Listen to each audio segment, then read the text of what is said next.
Welcome everyone to the Health Communication in the UK Unconference. All right, your hosts for today are myself and my colleague, Andrea Toner. I am a senior lecturer in journalism, media, and communication at the School of Humanities at University of Strathclyde. And my professional background is in journalism and public relations, later in health journalism. And so I come into the health communication field from a media and a mass media and journalism background. My colleague, Andrea Toner, is a senior lecturer in marketing, and her background and her research is in consumer culture theory, in issues of identity and sociality. And she also has a research interest in food. And as part of that, she's the convener of the Food Studies Group as part of the British Sociological Association. So you may wonder how this strange partnership came about. Actually, what unites us, besides really liking each other, liking to work together, is our common interest in issues of body image and media.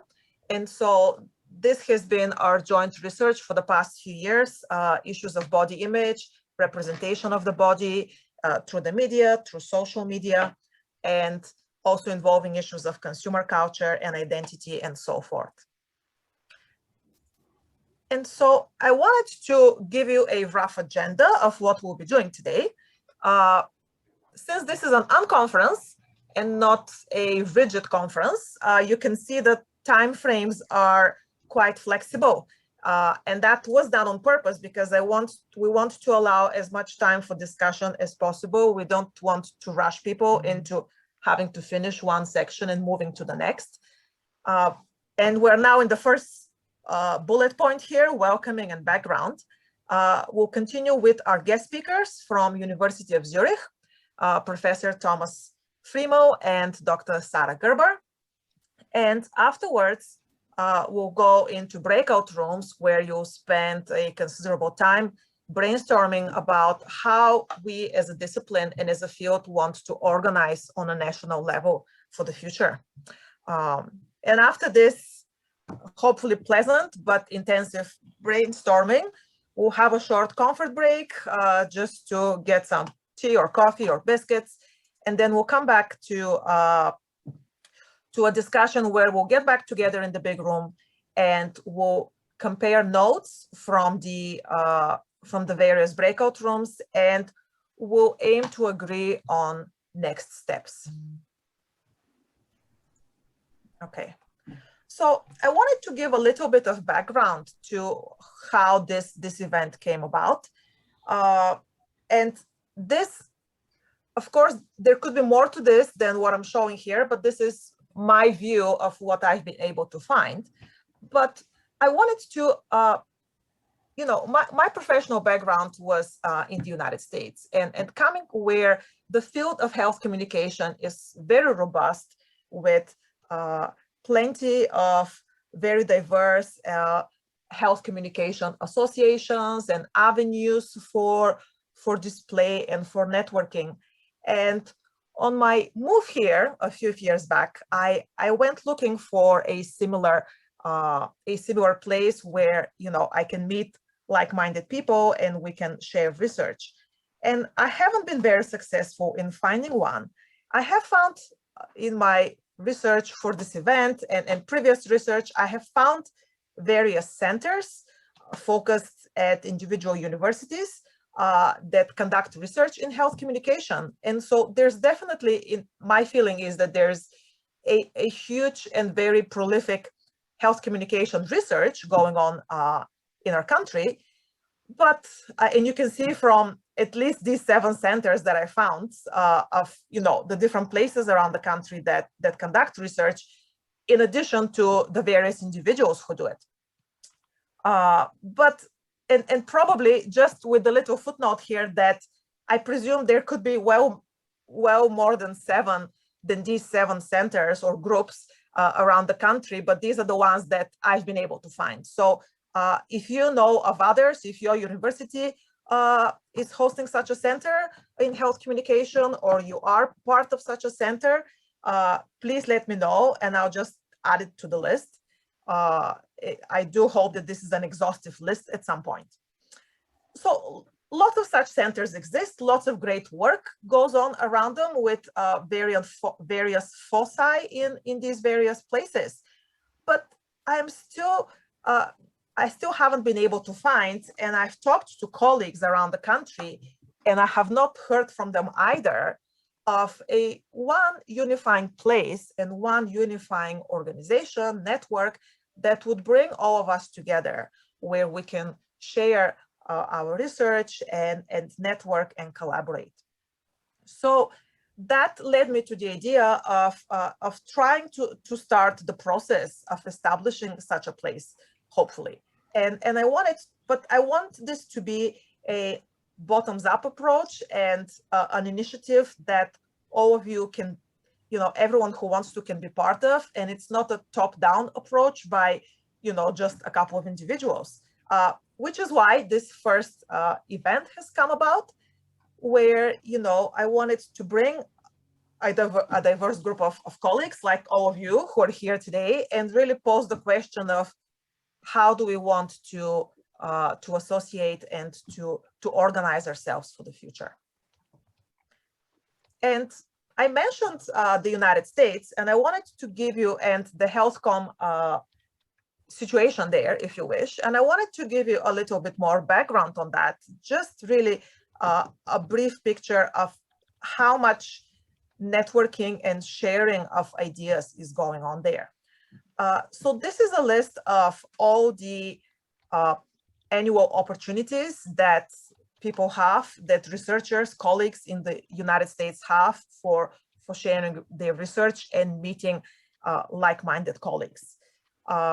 So you have several of these opportunities are part of larger associations and are, and health communication is a division within those associations.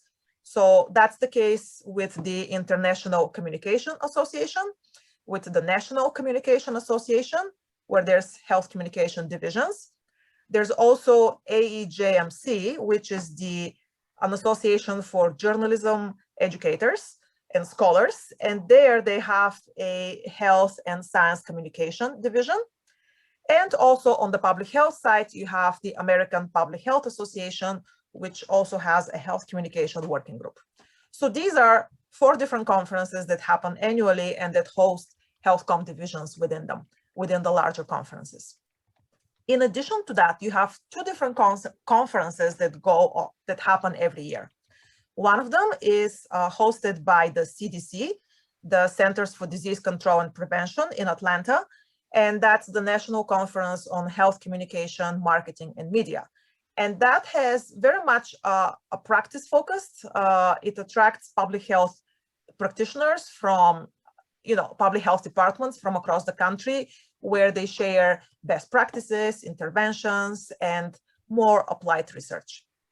You also have these 2 biennial conferences, which actually happen in alternate years.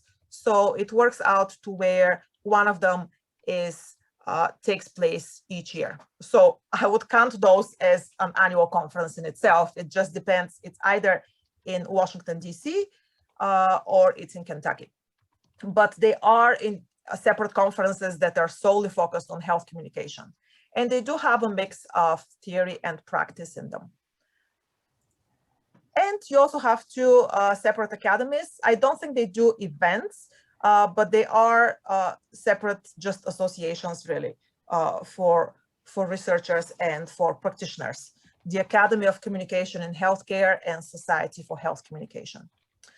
So you can see how much really is going on in the States on an annual basis in terms of opportunities for sharing research and for meeting colleagues, for networking and so forth. On the European level, on the European front, so our guest speakers, Thomas and Sarah, are going to talk more about this. And so I don't want to steal from their thunder, but just a really brief sketch of what is going on. So we've had for a long time each the International Association for Communication in Healthcare, and they do have their conference. We also, in recent years, and Thomas will tell us the exact year of when that happened, the ECRIA Association, the European Communication, Research and Education Association, started a working group in health communication. So that kind of began to be the place where European researchers began to meet at first and present research in health communication specifically. And 2 years ago now, back in November 2019, was the first European conference on health communication, which was organized by our guest speakers at University of Zurich. And this year, there's the second edition of the conference, which is still accepting actually papers until mid-June. And last year was the launch of the European Journal of Health Communication, in which also is due very much to the efforts of our guest speakers. And then you also have, on top of all this, you have various national associations in Germany and in Spain and in other countries. So you can see how much really is going on in Europe as well, and very much efforts are picking up, and this effort to be more more public with our research, to really associate, to work together, to share our research has intensified in recent years. And so that really leads me to our two guest speakers who are going to take on this topic and go in more detail about it. So I've invited the people who are very much behind many of the initiatives that I just outlined in the previous slide. We have Professor Thomas Friemel, who is Professor of Media Use and Effects in the Department of Communication and Media Research at University of Zurich, and Dr. Sarah Gerber, who is Senior Research and Teaching Associate in the same department at University of Zurich. So they are the people behind the first European Conference on Health Communication, behind the journal, the European Journal of Health Communication. And so I thought they were really best positioned to tell us more about these initiatives, about other initiatives on the continent, and really to get us excited and inspired about things to come.